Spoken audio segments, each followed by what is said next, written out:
Hi everyone and welcome to my Steam Library adventure. I am Killy81 and these videos are tracking me as I play through my unplayed Steam library. So principally that means games I have never played before or games that have got under 10 minutes of game time on them.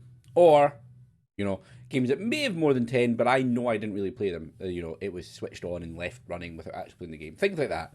But principally it's really just to get through those games that I've never played. Some of which have been there for years. So that's why I started this adventure. We're into the 60s now, and finally, I think we're into the letter D. So let's go check my Steam library and check if I'm right. Okie dokie. So we are in my library, and the last game I played was The Curious Tale of Stolen Pets, 74 minutes. So next up, we are in D, and it is Dagon? I have no idea. I think it's Dagon. In 0 minutes. I'm sure this is a free game. And I remember it's VR, but let's just double check that. Face unspeakable horrors, come to madness, welcome to free, demonic narrative experience inspired by HP Lovecraft. Overwhelmingly positive. Visual novel. It doesn't say it's VR actually. Oh no, there you go. VR supported. I wonder if it's one of these games that's... it runs in standard and VR, but you know how we're going to play it. We're going to play it in VR mode. Let's be honest. So let's go install it, and I'll see you in VR. Hi everyone, and welcome to Dagon. I have no idea. So as I said, this is the free game. The only real reason I actually have it is I got this Eldritch Box DLC, which was a paid bit of it. However, I actually thought it was more game, but it's not. It's a story and music and other such things. But you know what? Let's do it. I think this is more like an interactive story than anything, but we'll find out. Yeah, there you go. A faithful interactive adaptation of HP Lovecraft work focused on story and atmosphere. You will not find difficult choices, action sequences, or inventory management here, and movement is limited to progressing through locations along with the plot. Okay. I am writing this under an appreciable mental strain, since by tonight I shall be no more. Okay. Alright. Oh god. During the game you'll encounter interactive elements. Some of them will allow you to continue your journey, others reveal interesting facts about the original short story, its historical background, and the author. Some of the trivia is hidden in order to find their secrets. Focus your eyes and look for the Elder Sight. Okay.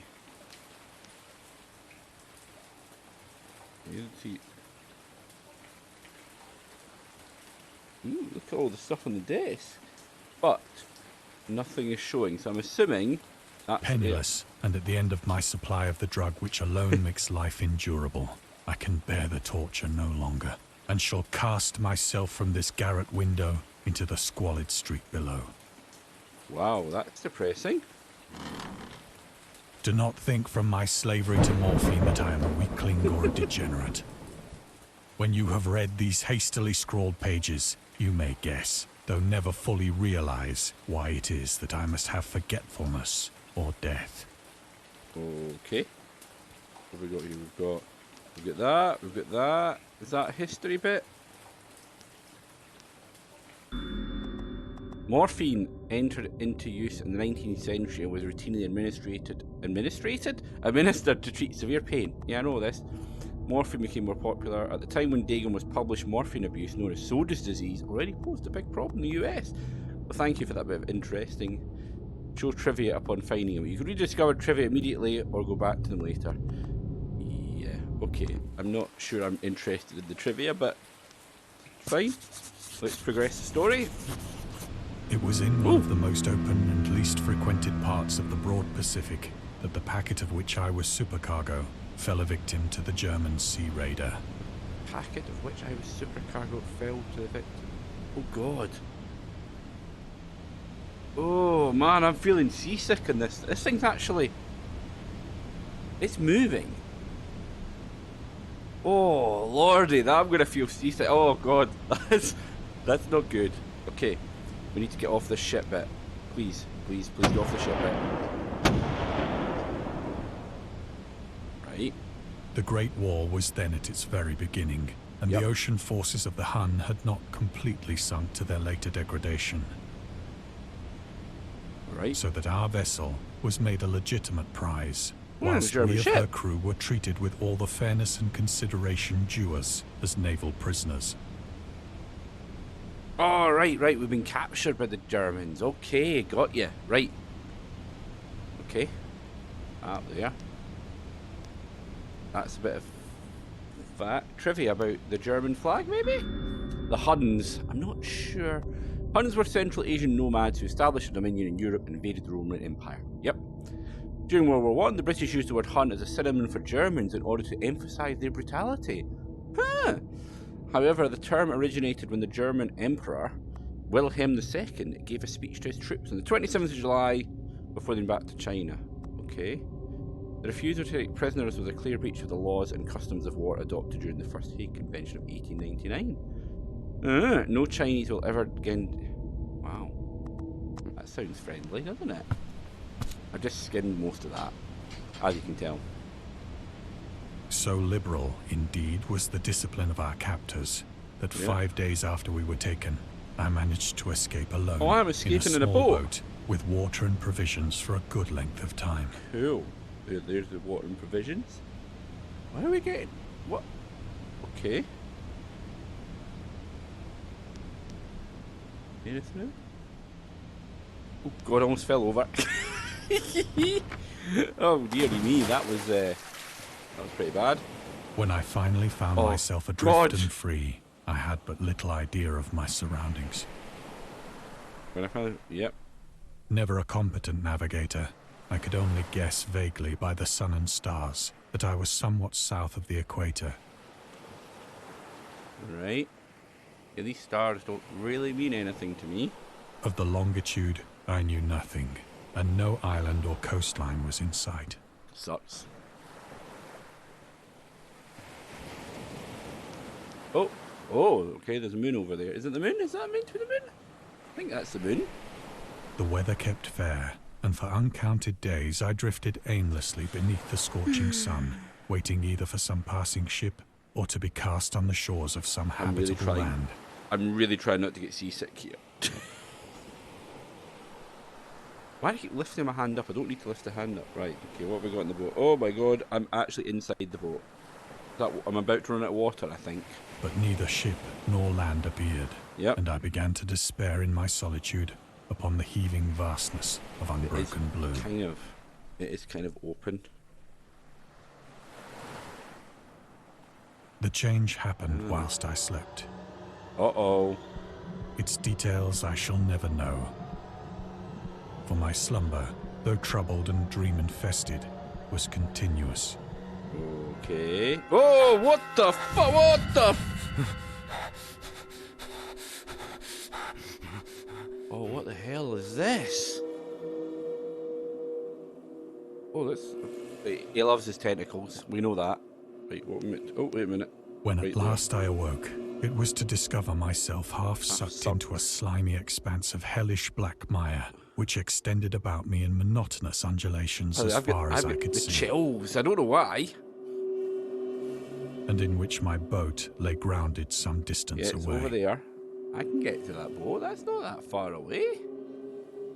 Though one might well imagine that my first sensation would be of wonder at so prodigious and unexpected a transformation of scenery, I was in reality more horrified than astonished. To be honest, if I woke up in this, I think I'd be horrified as well, my friend.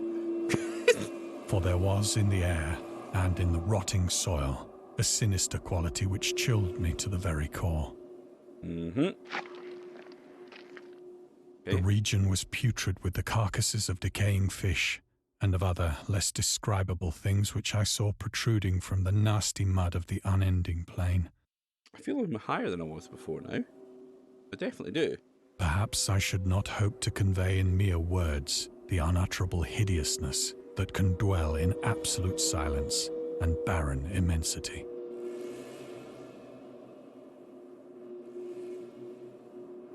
Okay. There was nothing within hearing and nothing in sight save a vast reach of black slime. Yet the very completeness of the stillness and the homogeneity of the landscape oppressed me with a nauseating fear. The sun was blazing down from a sky which seemed to me almost black in its cloudless cruelty, as though reflecting the inky marsh beneath my feet.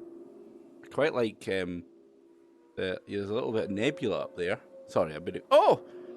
That's not Orion. It kind of almost looks like Orion, but it's not. Sorry. So I'm getting all astronomy talking here.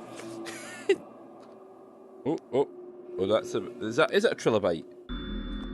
The origins of Dagon. It's about the origins. It seems to be inspired by Fish Head, a short novel by Irvin Cobb about unnatural affinities between a hybrid idiot and the strange fish of an... Okay. Right, okay, that's fine.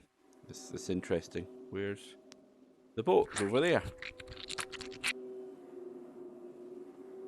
As I crawled into the stranded boat, I realized that only one theory could explain my position.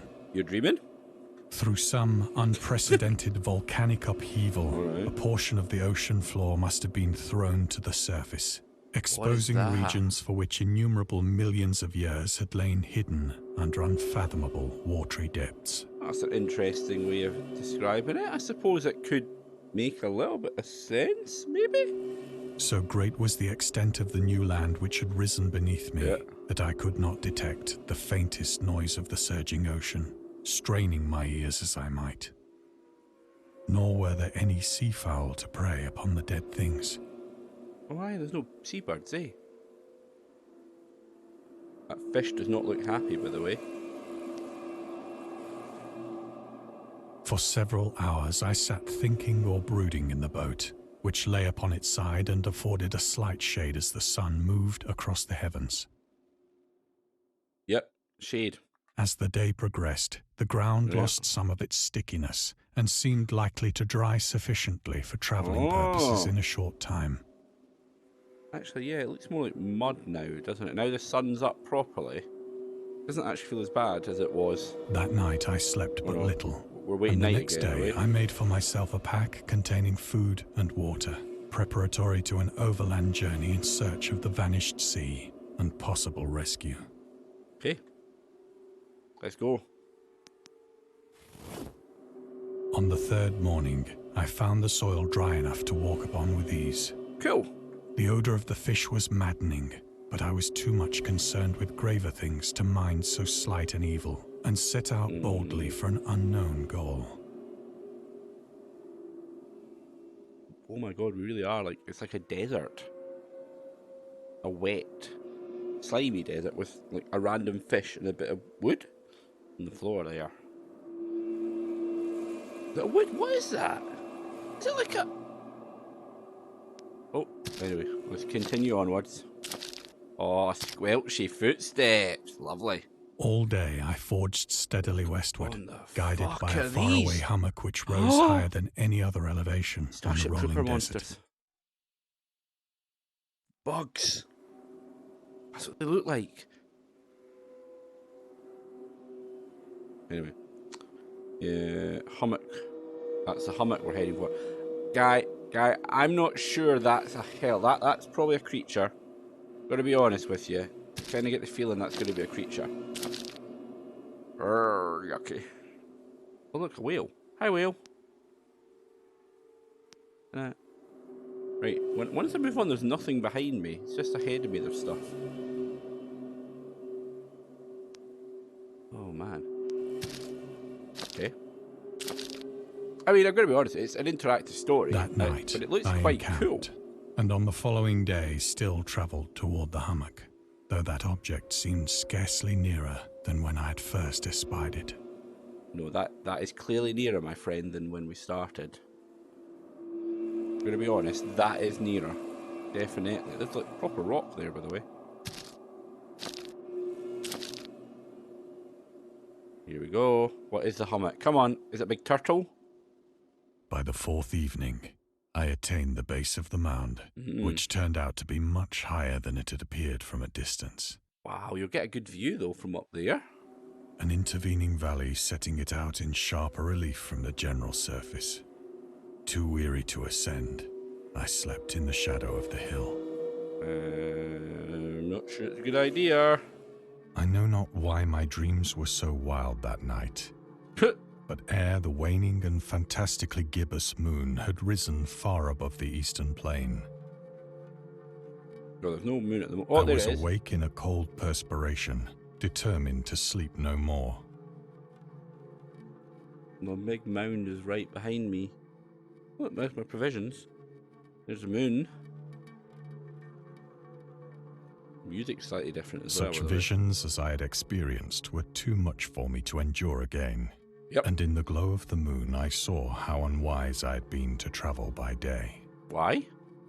What?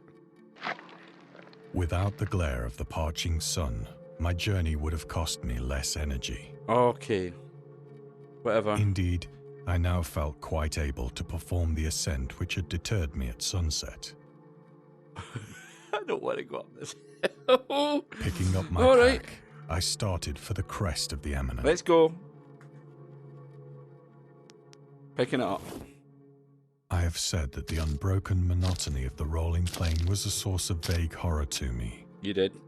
But I think my horror was greater when I gained the summit of the mound and looked down the other side into an immeasurable pit or canyon, Ooh, I'm looking forward to seeing this. Come on. whose black recesses the moon had not yet soared high enough to illumine. Oh my lord. I have to be honest, mate. I felt myself on the edge of the world. I'm not sure you're... How is that not illuminating that? Peering over the rim into a fathomless chaos of eternal night.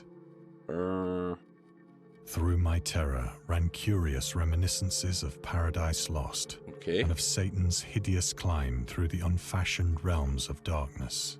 That sounds fun. As the moon climbed higher in the sky, I began to see that the slopes of the valley were not quite so perpendicular as I had imagined.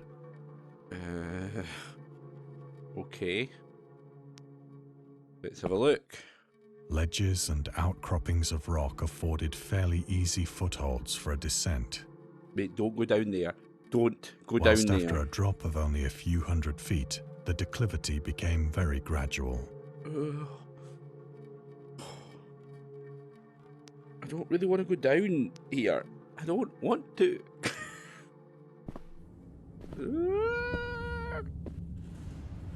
What are we going to see? Urged on by an impulse which I cannot is that? definitely analyze, I scrambled with difficulty down the rocks and stood on the gentler slope beneath, It's like the monolith. gazing into the Stygian deeps, where no light had yet penetrated. All Yeah. at once, my attention was captured by a vast and singular object on the opposite slope, which rose steeply about 100 yards ahead of me. An object that gleamed whitely in the newly bestowed rays of the ascending moon. Yeah, get me up. Okay. He's braver than me, by the way. That it was merely a gigantic piece of stone, I soon assured myself. But Yeah, I was we'll do that. conscious of a distinct impression that its contour and position were not altogether the work of nature. It's too perfect. A closer scrutiny filled me with sensations I cannot express. Okay.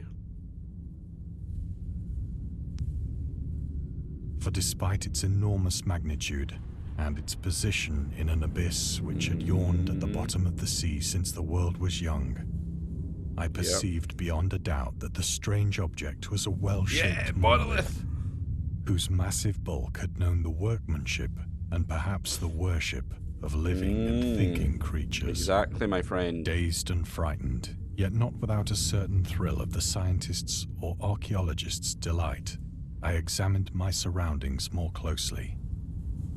Yep, okay. We're gonna move forward. We'll squelch forward. We're gonna be right in front of it now, I hope. Whoa! The moon, now near the zenith, shone There's weirdly water. and vividly above the towering steeps that hemmed in the chasm.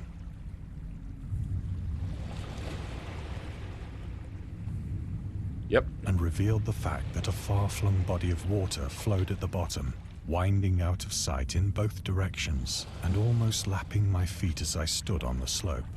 Yep. Across the chasm, the wavelets washed the base of the cyclopean monolith,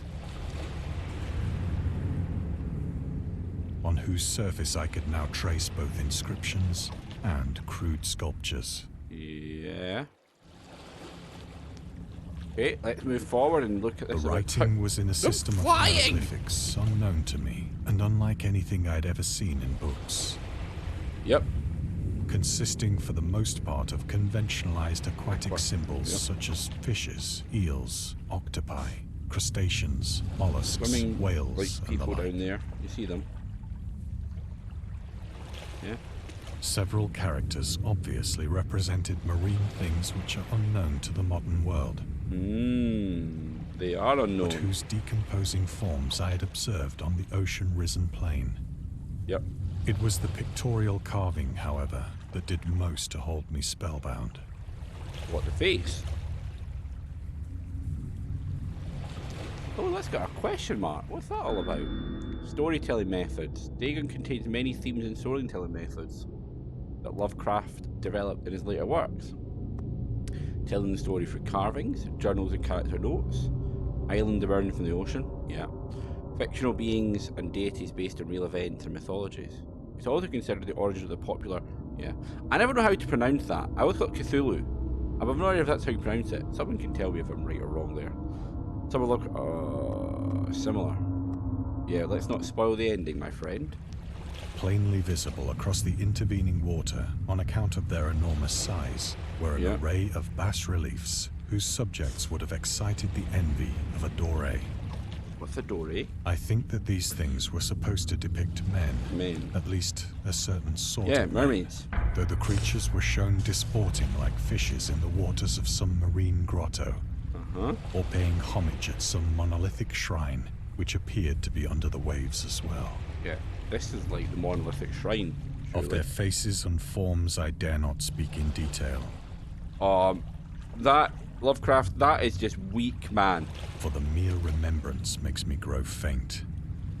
Grotesque beyond the imagination of a Poe or a Bulwer. They don't look that bad to me. They were damnably human in general outline, despite webbed hands and feet, shockingly wide and flabby lips, Okay. glassy, bulging eyes, and other features less pleasant to recall. Curiously enough, they seem to have been chiseled badly out of proportion with their scenic background. For one of the creatures was shown in the act of killing a whale, represented as but little larger than himself. How big are these things then? I remarked, as I say, their grotesqueness and strange size, but in a moment decided that they were merely the imaginary gods of some primitive fishing or seafaring tribe. Okay. Some tribe whose last descendant had perished eras before the first ancestor of the Piltdown or Neanderthal man was born. Oh, I wouldn't be so sure, my friend. I wouldn't be so sure.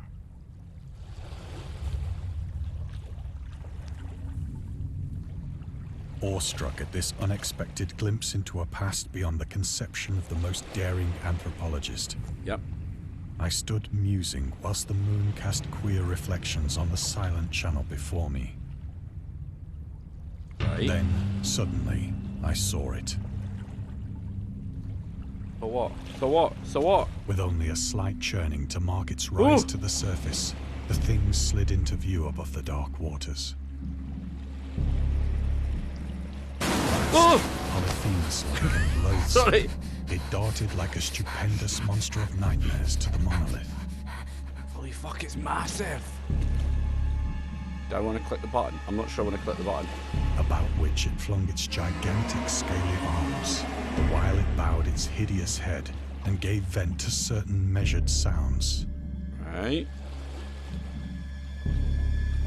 Gonna turn around and see me. I Sure. think I went mad then. Okay. Of my frantic ascent of the slope and cliff, and of my delirious journey back to the stranded boat, I remember little. Ooh. Oh, I can't see it down there now. Up we go.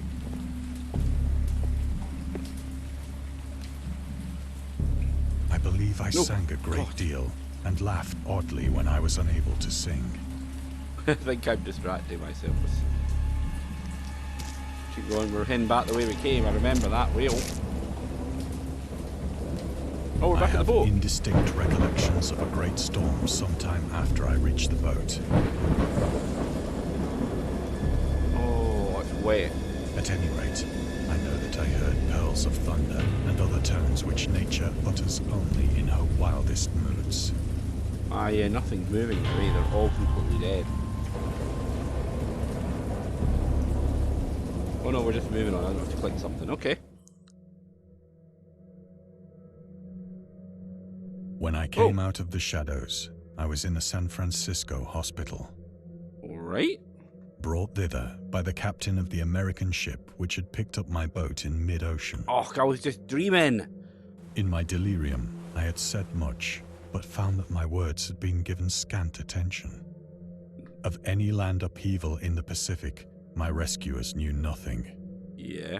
Nor did I deem it necessary to insist upon a thing which I knew they could not believe.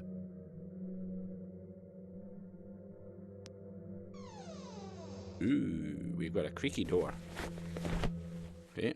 Once I sought out a celebrated ethnologist. What the hell is an ethnologist? And amused him with peculiar questions regarding the ancient Philistine legend of Dagon. Dagon, the fish god. The fish god. Right. It is Dagon. There you go, everyone. I now know how to pronounce it. Yeah, that's how we forward. Is this real Dagon? Dagon, or Dagon, was the main deity of the Philistines, worshipped throughout the Middle East as the ancient god of fertility and crops. The ruler of Mesopotamia chose him as the patron saint of their war conquest. He also appeared as a judge of the dead. He's often mistakenly taken for a fish god due to the wrong interpretation of his name, as in Hebrew the word dag means fish. In Lovecraft works, Dagon is an underwater deity ruling over the deep ones, a humanoid race with fish traits that reside in the ocean. Okay, fair enough. Move it forward. But soon perceiving that he was hopelessly conventional, I did not press my inquiries. Wait, you were in the middle of the ocean. You were. Oh my god, it's the Necronomicon. August Derleth and the Cthulhu Mythos. August Derleth was an American writer and anthologist. He befriended Lovecraft and published many of his works. Okay? Arkham House. Arkham. Although he greatly contributed to the popularisation of the author's works, after his death he's surrounded by numerous controversies. One of his most questionable decisions involved introducing the good versus evil doctrine, the Cthulhu Mythos, which contrasted with Lovecraft's view of the world and his approach to cosmic horror. As a result, the author's works are often misunderstood and misrepresented in today's culture. Interesting. It's worth noting that Lovecraft was never really interested in creating a mythology, and the term Cthulhu Mythos was coined by Derleth after the author. It's interesting, actually, to be fair. Right, what the fuck are we meant to do here?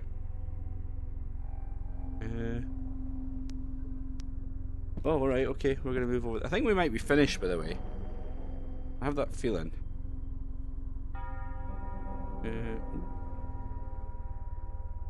Are we done? Oh no, there's the way out. Okay, we've escaped. It is at night, especially when the moon is gibbous and waning, that I see the thing.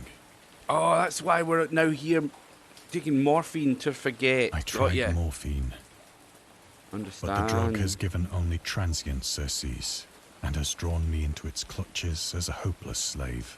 Yeah, it would do. So now, I am to end it all, having written a full account for the information or the contemptuous amusement of my fellow men. I'm about to kill myself. This is dark, eh? Often, I ask myself if it could not all have been a pure phantasm, a mere freak of fever, as I lay sun-stricken and raving in the open boat, after my escape from the German man-of-war. I kind of have the same view. This I ask myself, but ever does there come before me a hideously vivid vision in reply. Okay. I cannot think of the deep sea without shuddering at the nameless things that may at this very moment be crawling and floundering on its slimy bed. Why'd you care? worshipping their ancient stone idols Oh. and carving their own detestable likenesses on submarine obelisks of water-soaked granite. See that? That is I massive. dream of a day when they may rise above the billows to drag down into their reeking talons the remnants of puny, war-exhausted mankind. Just don't go in the water and we'll be fine.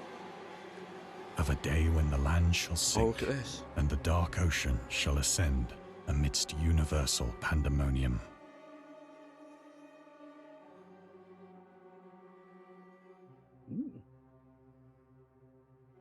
Hey.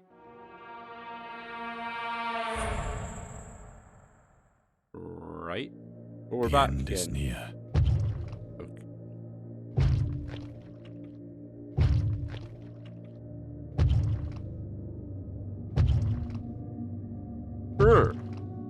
I hear a noise at the door, Yeah. as of some immense slippery body. It's someone lumbering trying to against save it. your life, mate.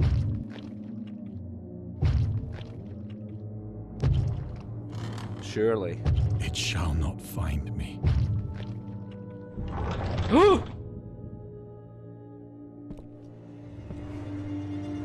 God, that hand! Oh, Lord. The window! The window!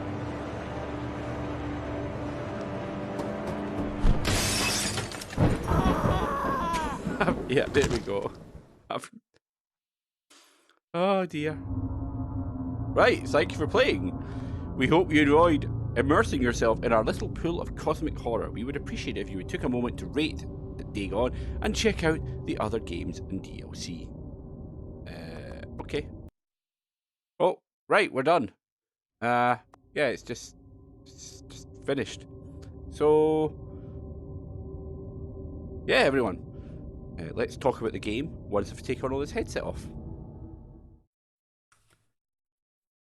So, what do I say about Dagon? I don't really think it was a game, if I'm honest. It was really just what it's. To be fair to them, it's what they say it is. It's a short story in VR with some nice visuals around it, and you know, on that, it's done a good job, and it's free, so I can't really complain. And I did enjoy it. It was creepy at times, which is good, which is the aim behind it. I thought the visuals were nice, and I was actually interested in the story. So fair play. I've never actually read Lovecraft before, so yeah, I've heard about it, but it was an enjoyable experience for me. So I don't know much more I can say than that. Yeah, it's nice enough.